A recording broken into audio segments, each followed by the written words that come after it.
If you ever spend hours rebuilding the same visual effect or functionality for a new project, opened a 6-month-old project and have no idea how any of it works, or try to share a tool with a collaborator and they couldn't seem to figure out how to use it, it's time to try using reusable components. Today, we are going to learn everything you need to know to start building reusable components in your projects. In this video, we will learn what a reusable component is, how to build one, how to add custom controls to your components, some of the best practices for building components. Let's start with the end result. Here's a reusable grid line component I built earlier. I can adjust the transform, the scale, horizontal and vertical, and rotation, the zoom, and flip. Imagine you use it with MIDI controller, it will produce more dynamic result, and you can use it on top of other medium. Here, simply I'm using a composite to create layered and complex result. This is what we are going to build together today. Okay. So let's get started. What is reusable component? And first of all, is even a component. A component is an operator that contains its own internal network of nodes. It wraps a group of related operators into a single self-contained unit. Components are not an advanced trick in touchdesigner. According to derivatives official documentation, everything in touchdesigner is a component. The project itself is a component. Every operator you add is a component. Every window is a component. Component-based design is the native way how touchdesigner was built to be used. And a reusable component, I define it as a component you intentionally build for yourself, for your own workflow. Build once and drop it in any project files you can easily control from outside. And the default tool we're going to use today is the Basecamp. It's a generic component with no pre-built functionality. It's exactly what we need for creating our own workflow, own tools. So how to build a reusable component? There are two ways to build. The first is start with Basecamp. And the second is you build everything, you're exploring, you have the whole network, and then you right-click the whole network, clap, select it, and create your Basecamp. Now let's build one. Open the network and add a base camp. And we're gonna split our panes to left and right for easy viewing. And on the right, go inside it, add a in and out top.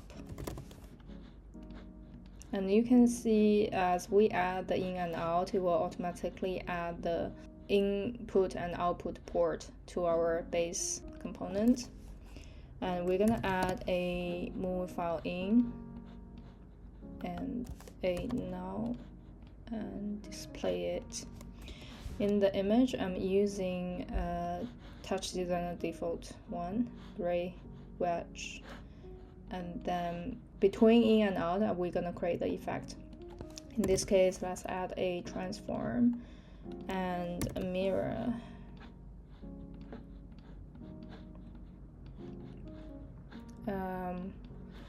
In the tile here, choose repeat, and we're gonna scale down.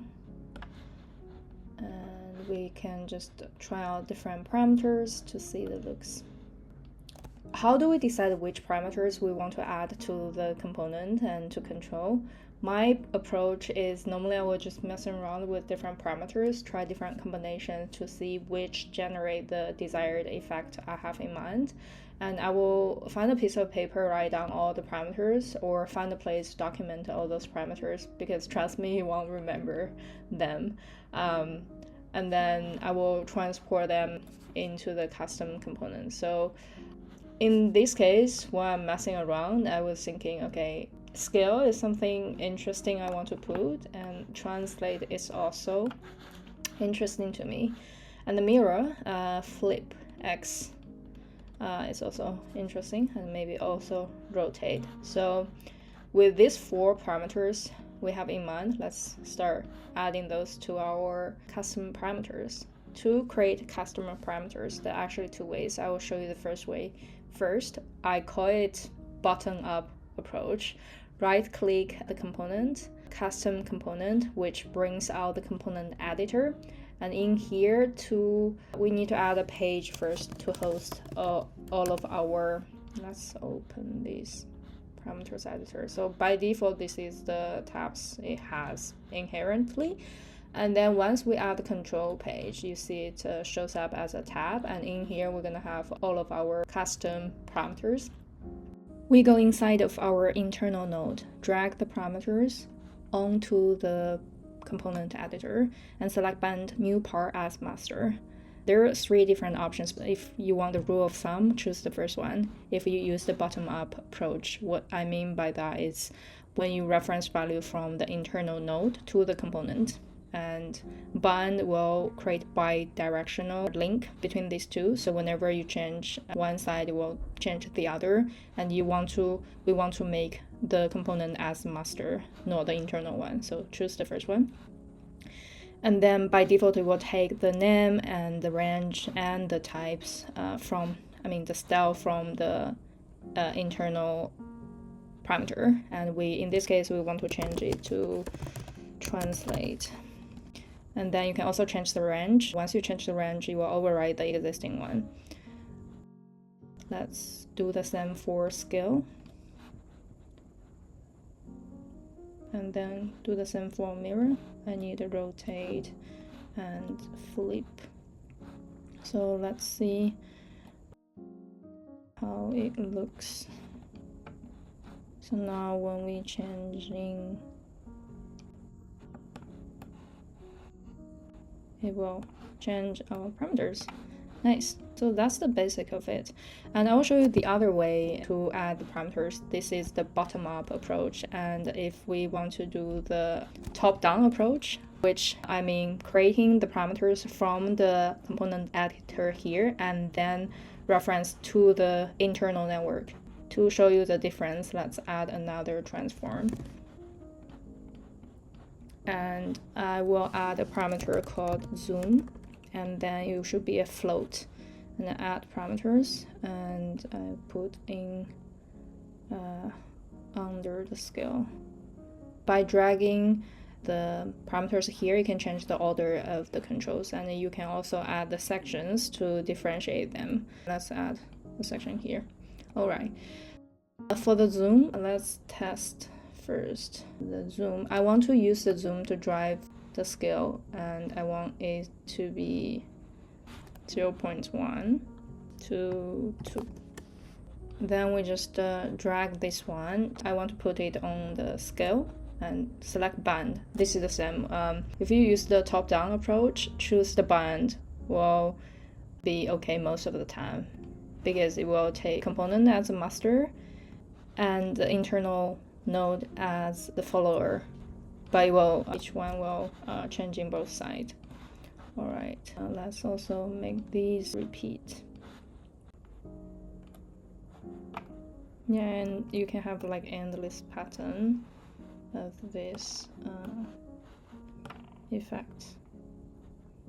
I think it's quite cool, and it will be much more interesting if you add audio activity to it or use MIDI control to control it. And then we have our component being built. Let's change the name, I forgot, called gray lines. Now we have our component. To save it, you can simply open the palette here, simply drag inside, and then next time you use it, gray lines, you just put it out and then you can reuse for your next project. Then I'll also show you a few different ways to use it, because it can be so versatile. Basically, you can use it as a texture on top of other texture. In this case, I added movie file in, and then I turn it into mono. And then I add a level to adjust the brightness, and in here I simply add the grid lines component and operation minimum. And then you can add, for example, LFO, add to a mass, and now. So let's see what we want to adjust. For example, I think the translate is interesting. So let's say we want to change the range from -1 to 1 to 0 to 1 and make it slower. To keep it a good practice, we're gonna use it translate X. Top reference, and you see it's already quite dynamic. And if you don't want these oscillating effect, you can use, for example, constant and connect it to a speed and connect it to a now, and in here we call it trans x2. So in this case, we need to add a constant. So for example, 1, it will keep increasing by 1 as the frame goes. And in here, we just simply drag it. Now it's a bit too fast. We can use 0.1, for example. And you can do the same for all the other parameters.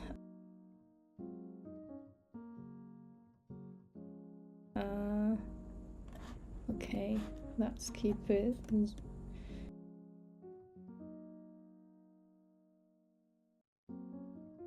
0.9 to 1 or to 2.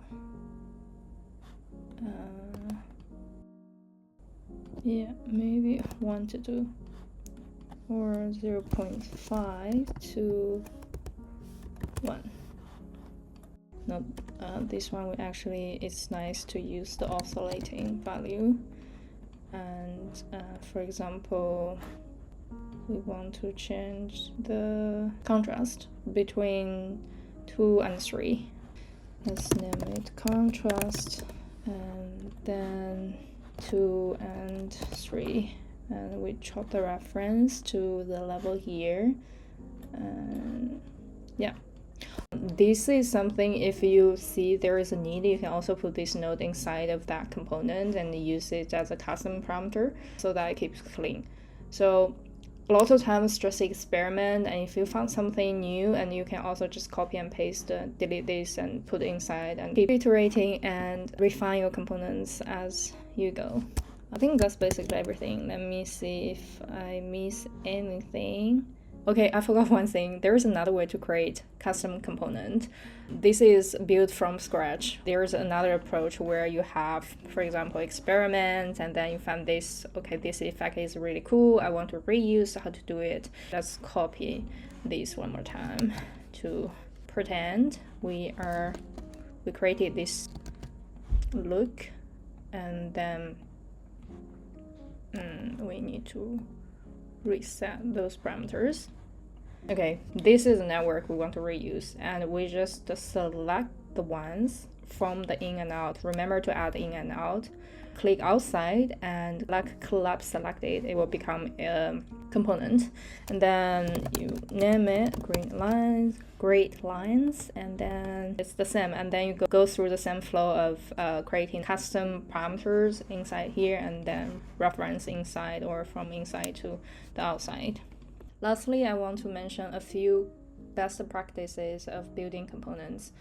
I talked about 2 approaches to add custom components, the top-down approach and the bottom-up approach. So if the bottom-up, from the internal node to the component, always choose bind new part as master, and then the top-down approach, from the component to the internal node, choose bind. Both of these will make our component as master, and the internal node value follows the master. And it's bi-directional, which means change either of them will change both sides. I can create another tutorial to talk about the differences between different options, but will be another topic.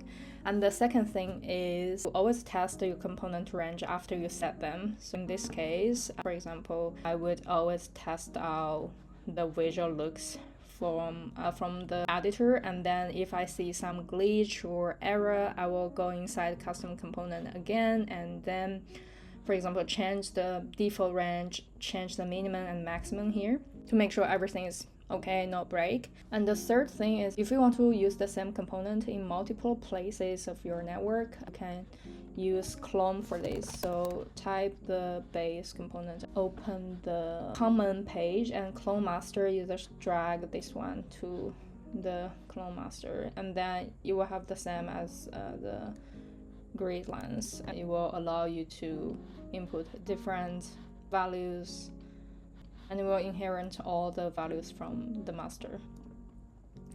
And the last thing, label your ports. So this one is simple because we only have one input. Everything is quite intuitive, but you can have multiple input output inside to make it readable. It's recommended to name your input output. You can see here now we have like 3 inputs and 3 outputs, and we don't know which is which. You can, for example, change this to media, and this is, for example, speed, or speed data, or speed data set. And then once you are hover over the input, you will see, have a better idea what kind of data you need to, what kind of input you need to connect. So next time when you come to your component, you wouldn't lost. This is my first time trying this format. I probably spent way too time editing. If this helped, like and subscribe.